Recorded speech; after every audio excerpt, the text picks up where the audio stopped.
तो भाई बुलेट वाले दूल्हे राजा तो अपनी दुल्हनिया को ले गए हैं और इससे उनकी एक जो दिली ख्वाहिश थी, दिली तमन्ना थी, वो भी पूरी हो गई है कि वो घोड़े पर नहीं बल्कि बुलेट पर अपनी दुल्हनिया को लाना चाहते हैं। और इस लॉकडाउन के चलते उनकी ये ख्वाहिश भी पूरी हुई।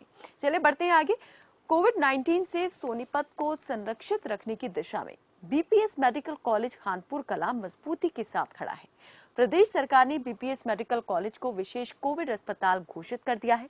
अब यहाँ सिर्फ कोरोना पॉजिटिव मरीजों का ही इलाज होगा, साथ ही यहाँ काम करने वाले डॉक्टर्स और कर्मचारियों के रुकने की व्यवस्था भी होगी।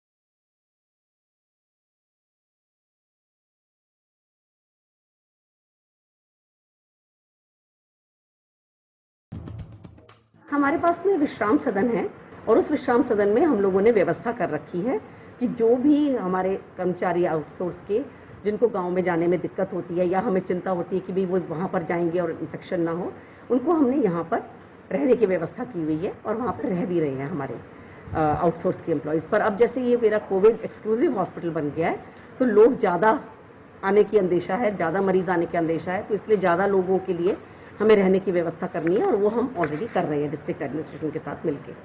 मैम, यहाँ पर टोटल एक्टिव केस कितने हैं और ठीक होकर कितने गए हैं और सैंपलिंग कितनी हो चुकी है अपने हॉस्पिटल की तरफ से? देखिए, हमारे पास में इस वक्त पॉजिटिव पेशेंट जो हैं वो 100 हैं। जो टोटल कोविड पेशेंट्स हैं जिनमें से कुछ सस्पेक्ट्स भी हैं वो हमारे पास में फिगर 150 के ऊपर है और जो ठीक होके जा चुके हैं वो 5 पेशेंट जा चुके हैं हमारे ठीक होकर। और ये आपको अगर फिगर छोटी लगती है कि सिर्फ 5 ठीक होके गए हैं, इसका कारण ये है कि एक जो कोविड पॉजिटिव मरीज हमारे यहाँ दाखिल होते हैं तो उनके हम लोग फिर रिपीटेडली टेस्ट करते हैं। उन्हें कम से कम 14 दिन हमें रखना ही पड़ता है, लेकिन अगर कोई पेशेंट है उनका रिपीट टेस्ट भी पॉजिटिव आ गया तो उस दिन से फिर 14 दिन काउंट होते हैं जब नेगेटिव आएंगे। तो इसलिए इनका रहने का समय बहुत लंबा हो जाता है, इसलिए कई दिन तक ऐसा लगता है कि कोई रिकवर होके नहीं जा रहा, जबकि ऐसा नहीं है।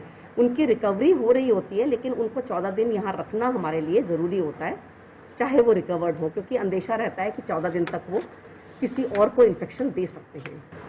सबसे बड़ी बात है, मेडिकल में भी डॉक्टर और स्वीपर इन्फेक्टेड हुए हैं कोरोना से। इसके रिलेटेड कितने डॉक्टरों के यहाँ पर सैंपलिंग की गई है और जो स्टाफ है उसकी किस तरह की सैंपलिंग हुई है अभी तक टोटल?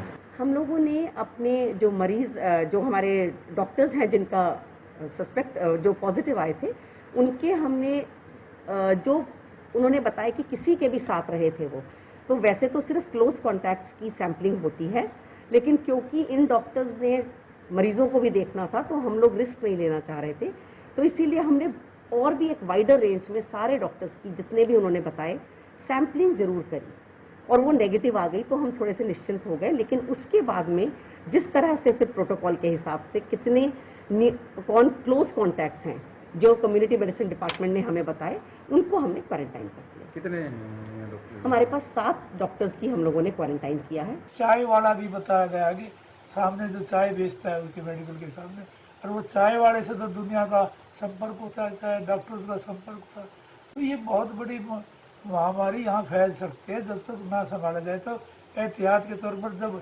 सरकार सारा एनर्जी, सारा वो जो है इस पर लगाई हुई है, चाहे वो हेल्थ डिपार्टमेंट के आदमी है, चाहे पुलिस के आदमी, चाहे किसी महकमे का, जब इस बात के लिए लगे हुए तो इसको संभालना सबसे ज़रूरी है। हरियाणा में सबसे हॉट स्पॉट जो है ना, हॉट ये खानपुर मेडिकल कॉलेज बना हुआ है, इसलिए सारी ताकत सरकार को इसको कंट्रोल करने के लिए लगानी चाहिए और जो एम्प्लॉइज़ हैं उनकी संभाल करके उनको क्वारंटाइन करके तब ये उनके गाँव में भेजी जानी। ठीक है, उनके रहने की व्यवस्था भी खानपुर की, अगर जो वहाँ पे कर्मचारी हैं अब वहाँ पर हो सकती है, वहाँ लड़कियों के हॉस्टल खाली है और दूसरे बेड ये है यूनिवर्सिटी है वो भी हॉस्टल खाली है, तो अभी तो वो बहुत स्पेस है, यदि उनको ठीक ढंग से सेटल किया जाए तो ये एम्प्लॉयज़ वहाँ सेटल हो सकते हैं।